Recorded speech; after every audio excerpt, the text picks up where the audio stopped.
Hello, everybody, and welcome back to episode 4 of Daffy's Roundtable. In today's episode, we're going to be talking all about Killifish with an extraordinary fish keeper with over 50 years of fish keeping experience under his belt. He also has experience running a fish room with over 70 tanks. Everybody, please welcome Gary Elson. Awesome. So, Gary, how are you? Thank you for coming on. Thank you, and I'm doing fine. Awesome. So, can you let everybody know how did you get into fish keeping? And I kind of already brushed over it in the intro, but how long have you been keeping fish for? Actually, I got into fish keeping because of a failed insurance salesman. This guy showed up to try to sell life insurance to my parents when I was a kid, and they didn't want the insurance. And when he was leaving, he said, "I'm selling a fish tank. You want that?" So my parents bought this 10-gallon tank, and I was a little kid. I was 8 years old, and I was just completely fascinated. And there had been a real fad for aquariums in the 1950s, 1960s. Awesome. So all kinds of people in the family had really old tanks sort of rotting in their sheds and basements. So they all started giving me tanks. So I started breeding guppies when I was about 9 years old. Okay, so you got into fish first with live bearers. First with live bearers because they were the cheapest, easiest things to get. For sure. And the first egg layer that I bred was zebra danios. Very cool. Again, because they were easy to get and available where I lived. For sure. And did you use the whole marble on the floor method, or did they use? Oh, absolutely. I used the marble method. I killed about 99% of them changing water. I did all the things wrong that For you sure. can't do wrong. But that's how you learn, right? Exactly. Awesome. And I think I was kind of a nerdy kid because I was willing to try these things by about 10. So, it just kind of fascinated me right from the get-go. I feel you. I was the exact same way. I had my first aquarium around the same time, and it was guppies for me as well. The first time seeing that little fry was mind-blowing. Mm-hmm. Yeah. So have you seen a shift in fish keeping over the years from people going from like monster tanks to more into like keeping nano tanks or planted tanks? Or do you feel like it's always been around the same? I've seen, I hate to sound like the old guy here, but I've had fish for over 50 years. Okay. Oh, so okay. Wow. No, and I think there has been a whole series of enormous shifts. Okay. When I started out, it was community tanks. Everybody had community tanks. And then when the Malawis were discovered, Mbuna, there was a craze for Malawi cichlids, which led to a lot of people getting bigger tanks. Then the Tanganyikan cichlids came in. They became all the rage, and everything was hard water, large tanks. I think now we're seeing a shift back to smaller aquariums because of economics. A lot of people are living in smaller houses than they used to. They're working more. They have less space, more apartments. So, the days when people would go out and buy that 6-foot tank and stick it in the living room, it's kind of hard when you're younger to buy a house now. Yeah, and agreed. Don't want to be moving that 6-foot tank every 3 years when you're looking for a new apartment. And I think that's really affected fish keeping. That 100% makes sense. Yeah, the hobby was dying, in my opinion. And the thing that saved it, there's an incredible second wind going on right now with COVID. People are staying at home, and all of a sudden, I talk to fish importers and they're saying they can't keep up with demand. Before the pandemic, they were saying, "Oh, these fish are sitting here and people aren't buying them anymore." So I'm hoping that will continue. I'm hoping that people will have rediscovered something really good here, because I think fish keeping is a great thing to do. And, hopefully there's some momentum. And I think that momentum is going to carry us into an interest in smaller fish. That's very interesting. I definitely agree with that. I think as we see people working more online and spending more time at home, they'll possibly get back into fish keeping. And then, like you mentioned, with the smaller tanks, they can just sit on any desk. You don't need to, because again, some apartments do have some weight regulations. You can't have an aquarium is bigger than this or any of that as well. So 100%, I agree with that.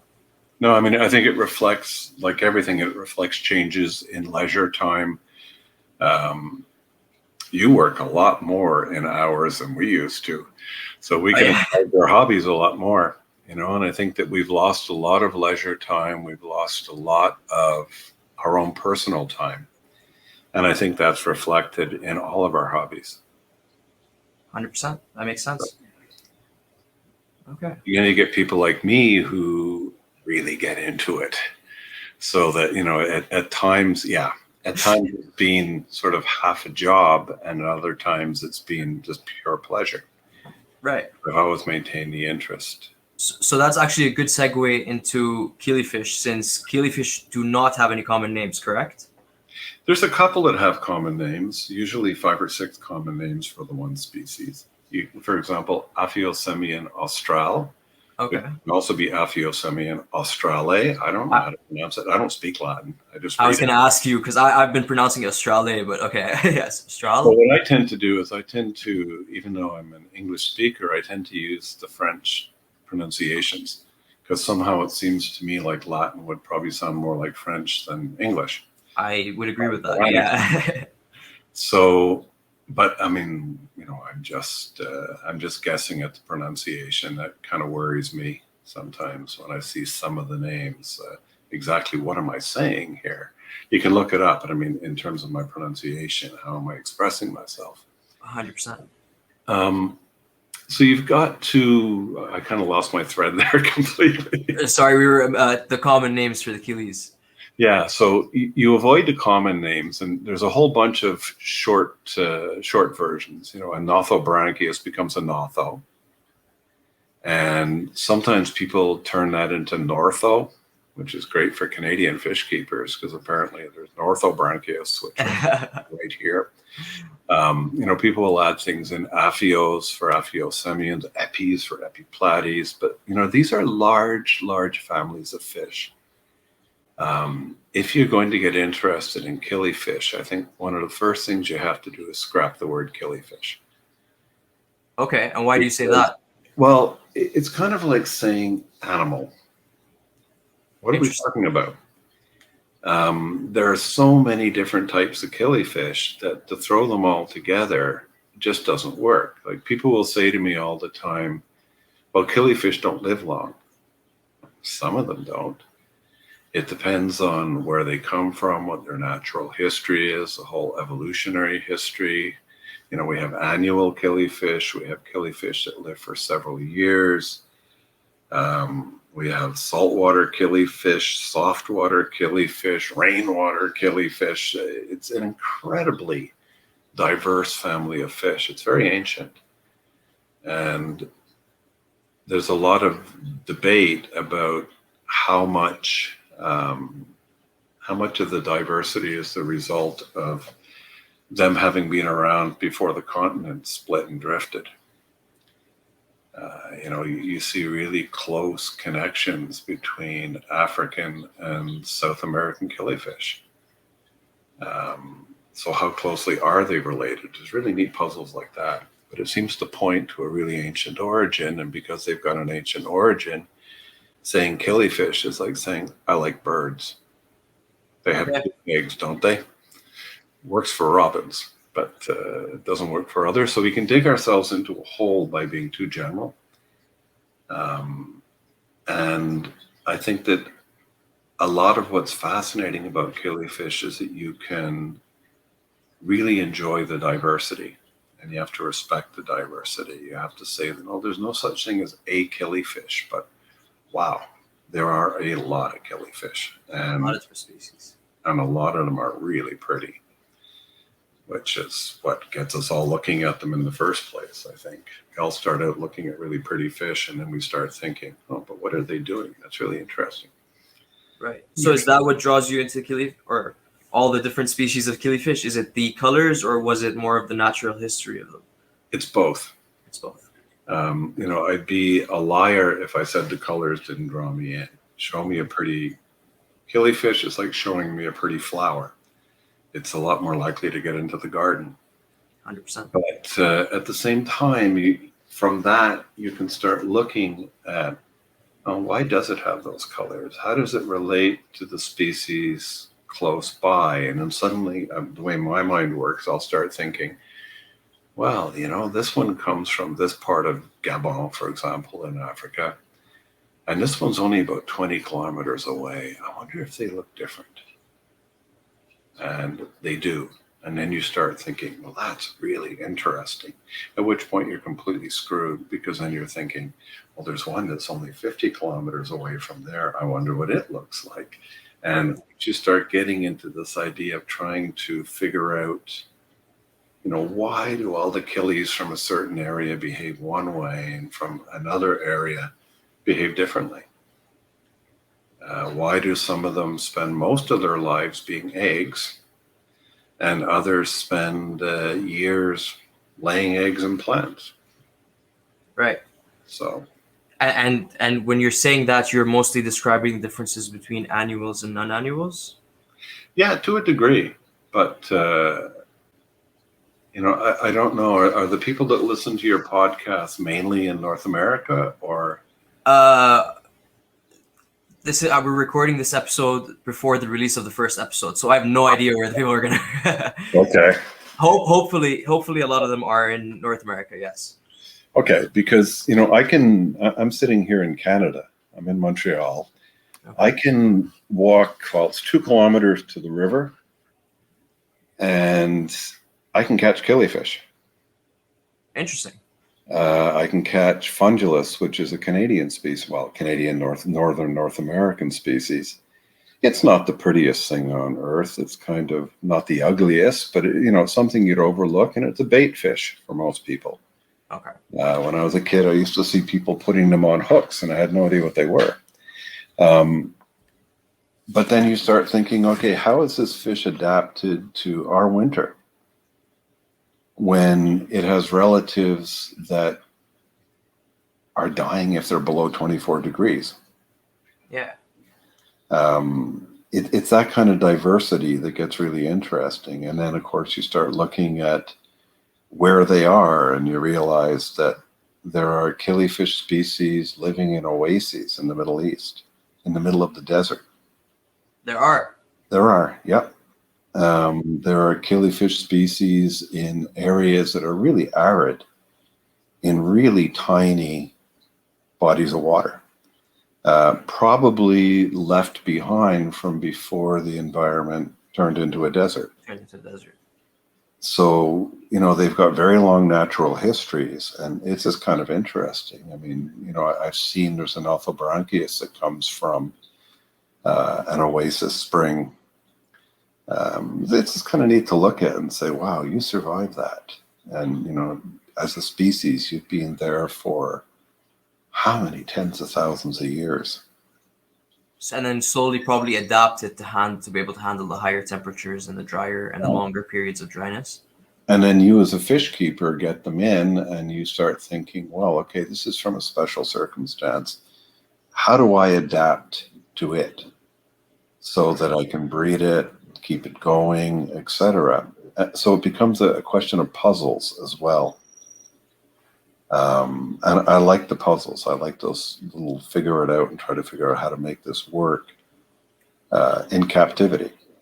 I agree with that. That is one of my favorite things about fish keeping too. It's figuring out why is something going wrong, or it's the puzzles, 100%. Yeah, because it's interesting. Quite a few years ago, I had an adult ed student come by the house, and he was a professor of philosophy at a European university who was learning English in Montreal. And he saw my fish tanks, and he said, "You must like to play God." I've heard that one before. If you have these fish tanks, oh yeah, you're playing God. And I thought about it, because as usual, I didn't have a quick answer when he said it. We only think of our quick answers after the person's left, right? Of course. And I think what happens is that if you really want to control things, if you really want to have things be absolutely predictable, if you want to play God, this is a rotten hobby, because the fish are going to do what the fish are going to do. and they're not going to follow your rules, and they're not going to adapt to what you give them. If you're going to be any good at this, you're going to adapt to what they need. You're going to have to look at the fish, and you're going to have to say, oh, well, it would be a lot more interesting to see how it behaves closer to its native habitat. So how do I make that? How do I set that up? And it comes back, if I just say, I like killifish, well, then I'm going to make one type of aquarium for killifish. And it's just not going to work. I'm going to have to try to figure out later where I've gone wrong, or the fish just dies in my tanks and I consume. Right. And, you know, I think that the killifish hobby has a reputation for being kind of weird because we are kind of focused on breeding our fish. And why do you think that's the case with killies specifically? Because if we don't breed them, they disappear from the hobby. And in some cases, they're disappearing from nature at the same time. The commercial fish hobby hates killies. And the reason I believe is that if I'm breeding an Aphyosemian, the really colorful, longer-lived ones, they'll give me, a couple will give me, say, 4 or 5 eggs a day.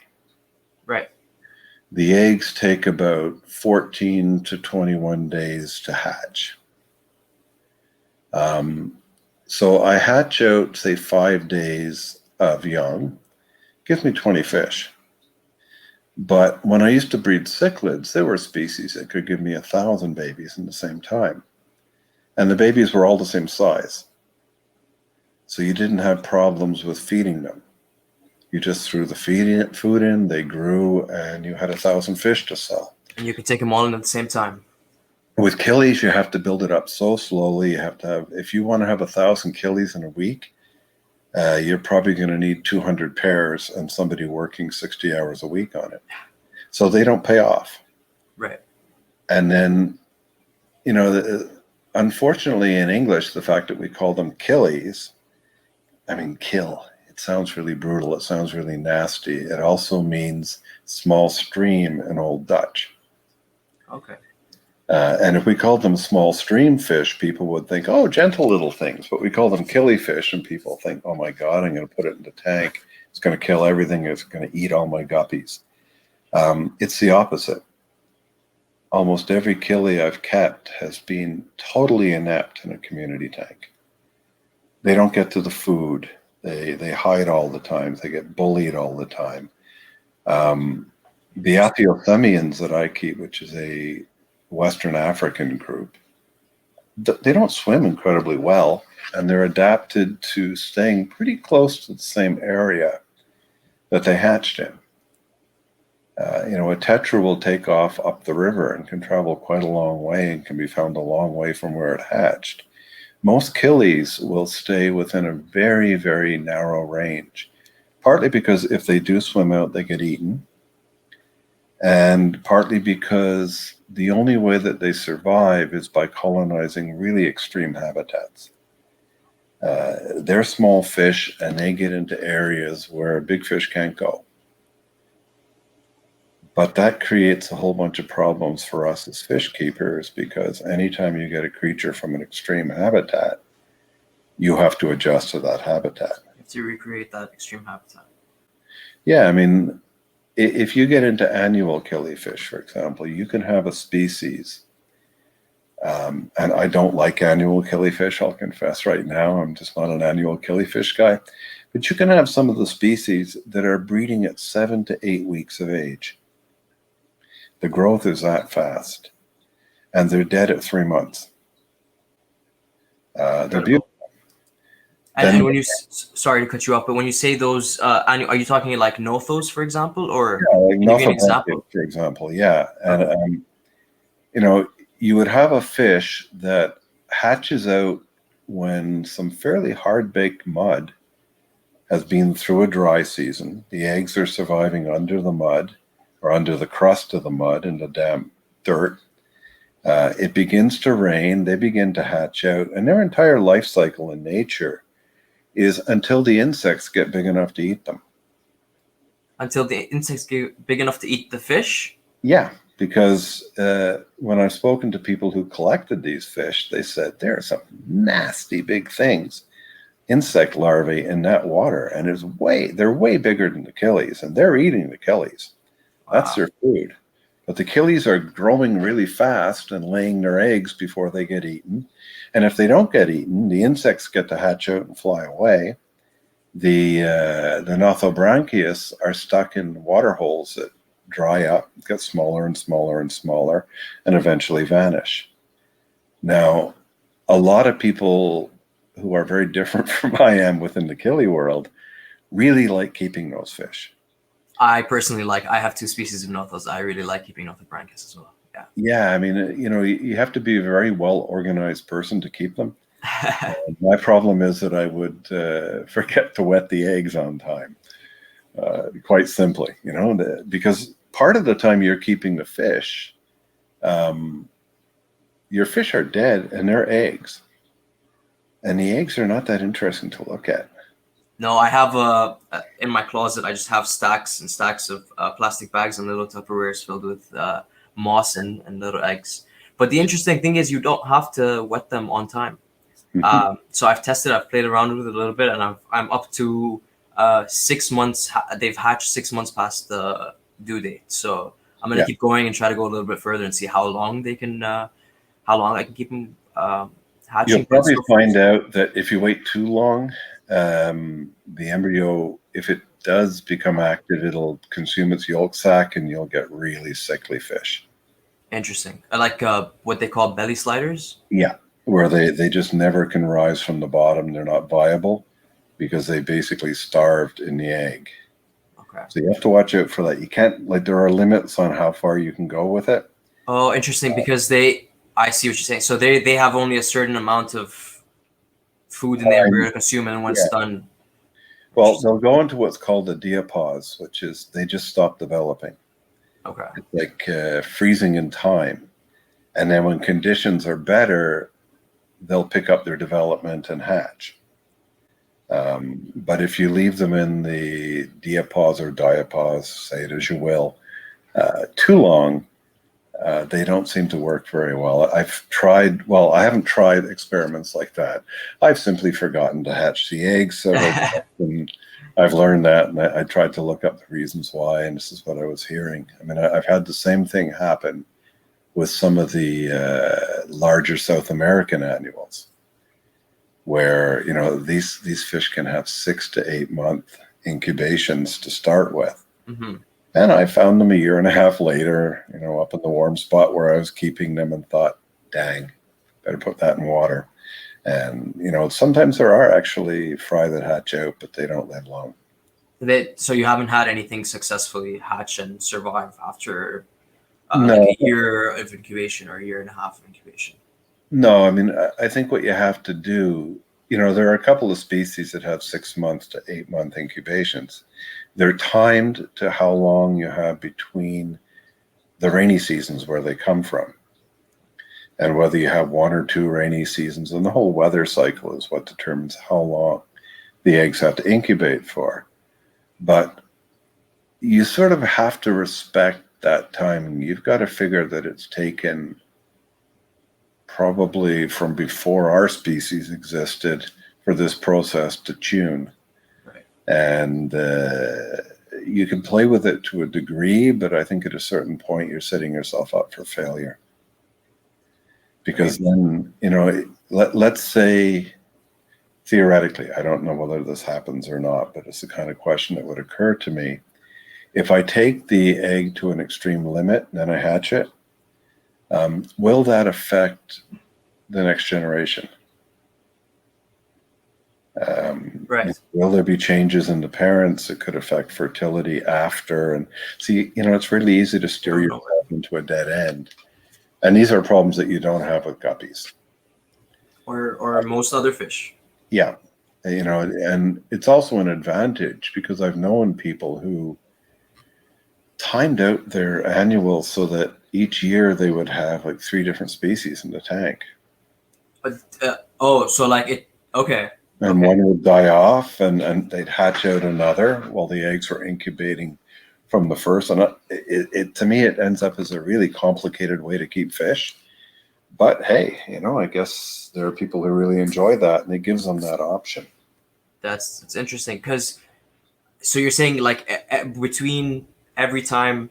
Sorry, let me rephrase that question. So by the time the eggs hatch, the first species would have died, and they put the second species into the tank. Yeah, and just keep Somewhat like that. rotating them through, trying to do that. One of the neat things with Nothobranchius is a lot of people have tried to keep them alive for longer periods because, the death is based upon the habitat drying up, and that's not going to happen in our houses. But they still die. They still time out. And they're being used extensively now, and this has only started in about the last 10 years in aging research. Huh. Because they're looking at what are the genes that shut off or come on that cause the rapid aging at the end of the life cycle for these fish, and what can they tell us about the genetics behind aging. So some of them have become quite popular research animals now. That's very interesting. I actually have a pair of Nothobranchius that are at least a year old. Okay. They're definitely starting to look a little rough and like they're aging out, but I need to go back and check how long the Pomquisti, I think they're pronounced. Pomquisti. Okay. Yeah, you're doing well keeping them at what temperature do you keep them at? I can tell you right now. About. They're at about 75, 74. Okay, so I mean, there are fish that it probably gets warmer in their ponds, Then savanna fish. okay, So the sun would hit the water full on, and that would shorten their lives as well. right, because that'll speed up the metabolism. So that's interesting. I need to look up how long they survive in the wild and see if I'm past that or if it's coming up soon. Or so what you do to do that is, since nobody will really tell you, find out where they're from, where they're caught, and that's not hard to find if you look them up. Okay. And then check the weather reports over the year for that place. It'll tell you. Right. How long before the rain? Exactly. And it doesn't mean they can't live longer given a chance. I mean, I had a South American annual that was supposed to be dead in 6 months that lived for about 14 months and got twice as big as the book said it was going to get. I mean, it was beautiful fish. But what species was that? That was, I can't tell you the genus anymore because I know it's changed. Okay. And I don't keep annuals, but it was white eye. Okay. Very common one of the beginner South American annuals. But I think it's Nematalibius or something like that now. Okay, I was going to ask if it was one of the Ostrobilius or... No, it's not one of those. I mean, they're all related, interrelated. Mm-hmm. But anyway, it was just a fish that lived a very long time in the conditions I gave it. But I had a pretty cold basement, and I kept them in the basement. So they were in, I would say, I think Celsius, so I'd say about 17. Oh, wow, okay. And in nature, they were probably a fish that lived at 24, 25. 25, yeah. They did well. So I think I had sort of, it's like living in the fridge. You don't go bad as quickly, So. That makes a lot of sense. Yeah, 100%. I guess because you said South American or? Yeah, that was a South American species. So yeah, sorry. No, go ahead. One of the mistakes that people make when they look at killies is they think it's tropical, and therefore, as a tropical species, it's got to be warm. Mm-hmm. Almost all the killies I keep come from countries where, for most of the year, is 26 degrees Celsius. Doesn't vary a lot around the equator. And you're keeping species from the African... I keep West African species, West Central African species. Okay. And what people don't take into account is that we get warm from the sun, and that famous rainforest canopy doesn't let sun through. Okay.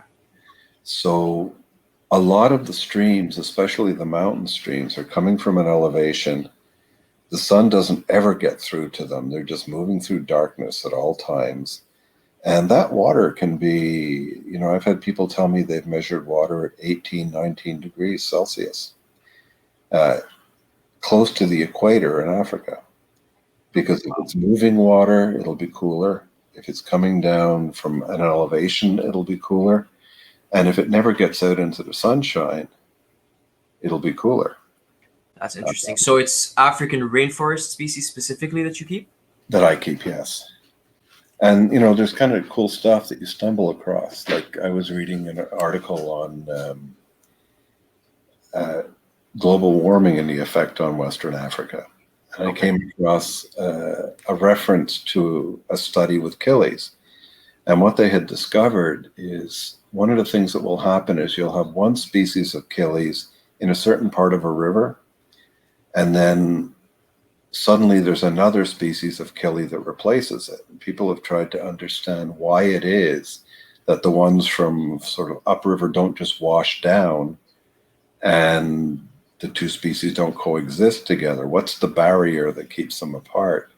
And what they discovered is that for a lot of these fish, they have stomach enzymes that are temperature activated. Interesting. So if a fish from Ottawa washes down to Montreal and we're 2 degrees warmer, It'll just die on the spot. The fry won't grow well because they don't have the right temperature for their digestive system. So the species that's there, that's adapted to that temperature, will do just fine and outcompete them. So starvation becomes the issue. That's what keeps them from replacing each other. But the warm water species, if it goes upriver where it's slightly cooler into the forest, well, its digestive enzymes are going to slow it down. Now you can look at that and you can say, all right, this guy's a science nerd. We're talking about aquarium fish, etc. But that's kind of cool because if you have those species, I keep reading about such and such a species is really nice, but it grows really slowly. And ever since I read that article, I thought, maybe it doesn't grow slowly. Maybe it grows slowly at the temperatures we keep it at because it's having difficulty digesting and getting the energy to grow. And maybe if we look at what the fish actually needs, neat things can happen in terms of our breeding them and raising them. Once we learn something. And do you think that these specific species are adapting to aquarium waters, so are handling different temperatures now, or do you think that one of those slow-growing species, if you were to measure the original river or pond or whatever it came from, find that what we're keeping them in is not the temperature that they evolved in. So I think what's happening is that we're making all these broad human statements about, oh, pretty fish, but it grows really slowly, or pretty fish and it grows really fast. And we're maybe not looking at the fact that pretty fish, but it grows pretty slowly at this temperature, but not at that temperature. Right. But I mean, trying to figure all that out is an enormous amount of work, which is fun. Again, the puzzles. And so are the West, you only keep nonannuals, correct? Yeah. Yeah. So are they all others in the past? I'm curious. I want to find out how it works. But at this stage, I don't think I'll ever become an annual keeper. Again. Okay. And so is it because they're not annuals, they're coming from rivers or more consistent bodies of water, and then the annuals are coming from ponds that dry up? Is that kind of what? Yeah, I mean, probably the most common division, and I'm going a bit out on the line here because I'm not like really well educated on annuals. Yeah, for sure. The difference is, are they rainforest where you've got water all year round? Okay. Or are they savanna? Okay. And for savanna killifish, you've got serious climate differences between the rainy season and the dry season. So if the fish is living in Kenya or one of the places where people would go on safaris, it's going to be annual. Those water holes don't last. But there's also going to be non-annual killies in there because, there's got to be somewhere for the crocodiles to lurk so they can eat you when you go down for the water. Right. There is permanent water. But if you're a killie and you're small and everything wants to eat you, what better way to survive than be, say, the only fish in your habitat? Yeah. You have no fish predators. You have insect predators and you've got birds. I mean, it's not like they've found a perfect safe place. They're not competing with another species. They've adapted to a really difficult environment, but they're not in competition with other fish that are going to beat them to the food, etc. Yeah, that's very interesting. So, you'll find I've spoken to a lot of people who've collected killies both in South America and in Africa. And one of the really common techniques is to ignore the water and start scooping up the leaves on the edge of the water. Oh yeah, and that's where they collect eggs, or they're often in there. You can have a centimeter of water with leaf litter. Well, what safer place to live than in a centimeter of water with leaf litter? But then we look at it and we say, that's a rough habitat to be in. You're in a tiny body of water, and wow, really shallow water, little ponds, leftover things, but they're safer. But they're not exactly going to inspire you to live for 20 years either, because they've got their own dangers. And most of the killifish we like in tanks, if they come from streams, they're going to be small, shallow streams, brooks, basically. And the fish are going to live under the vegetation that hangs from the bank. Right. That's going to be their cover. They're not going to wander out into the middle of the stream. Where all the big fish are. Where all the big fish are with the depth. Now, there are killie species that sort of fill the same role that tetras fill in South America, in Africa, that do live out in the middle of the water, but they're all sort of silvery, torpedoed, fast-moving ones. Right. A totally different body shape. And they've got that silver coloration that fish get when their camouflage is getting into the bright sunlight, where the sunlight's hitting the water. When you're looking at really silver fish, that's incredible camouflage. It's just like a shimmer from the sun. Yeah, you just become part of the shimmer as a living fish, and you just live and hunt out there. Pick off the bugs that fall in, and life is good. Meanwhile, there's all these really brightly colored ones that are living in the leaf litter on the edge. And, right. Rivulus, it's a whole family of South American nonannuals. They leave the water. They go hunting. Like they jump. They jump out of the water. Like I had a tank of Rivulus one time, and it was way overcrowded because they were breeding like crazy. Okay. And somebody asked me if I could sell him 40 or 50 of them, and I knew I had more than that in the tank. So, but because Rivulus are famous jumpers, I always kept the tank half filled. Okay. So I lifted the lid off and I started going through. There were plants on the bottom and there were no fish. I couldn't figure it out. Now I stepped back and I looked at the tank, and every single fish was clinging to the silicone in the corners above the water. Above the water? Above the water. They'd left the water. They knew I was looking for fish in the water. They assumed I was some kind of predatory creature. And so they went for the safest place they could find. They left the water. And they were hanging on the silicone, just fish lining the silicone. It's one of the weirdest things I've seen. And then they probably just jump back in later, or?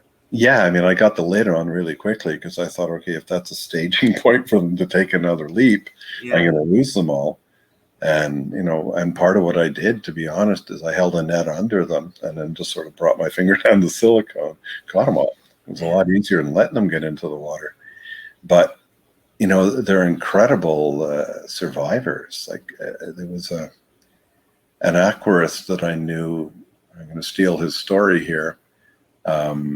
He had some Rivulus in a tank in a very old basement, very old house. and he had a central filtration system with like piping, plumbing, and that, and he had a leak.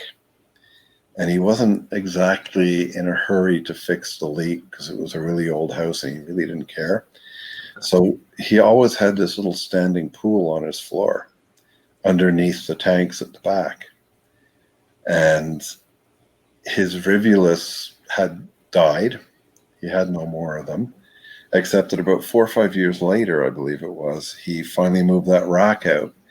And when he went to clean up the puddle, it was full of rivulus. That's crazy. That they had actually jumped out. That's how we lost them. They'd found the puddle and they'd taken up a life living on whatever critters run around the basement of a guy who doesn't mop up puddles on his foot. All this stuff living in there.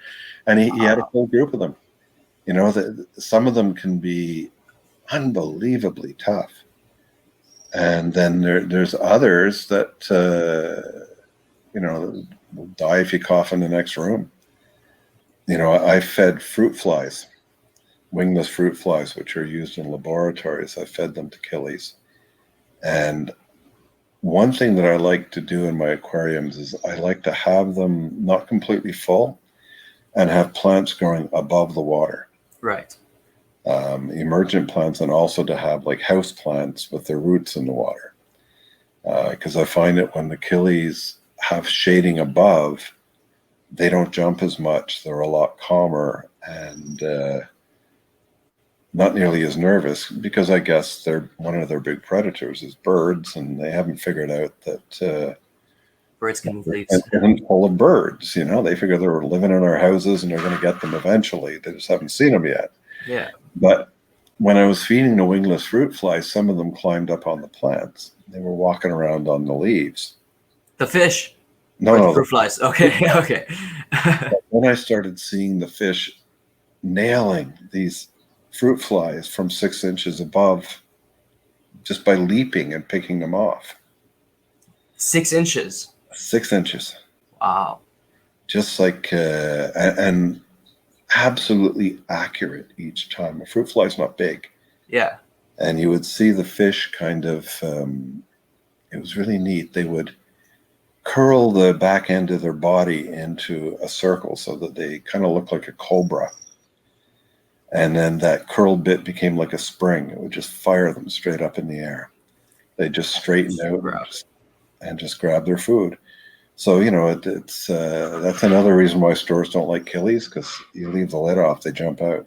Yeah, that's why everyone's always saying put lids on your killie tanks. If they're afraid, if they're scared of anything, most sensible way to escape is leap out. And, you know, in nature, it doesn't matter if you land on the land or not. You can flip back into the water later. Right. Just to do another jump back. Yeah, or 2 or 3 jumps back, or you know, jump and end up in another pond. Right. 3 feet away kind of thing. But here they end up on the floor. And there they end up, they end up as the crispy killies. Yep. I've unfortunately already had that happen to me once, and now everything is lit. Yeah. Thank you for tuning in to episode 4 of Daffy's Roundtable. Please stay tuned for part 2 next week, where Gary returns to continue the conversation on all things killifish. I am Fadi Nadde from Daffy's Reptiles, and we'll see you on the next one.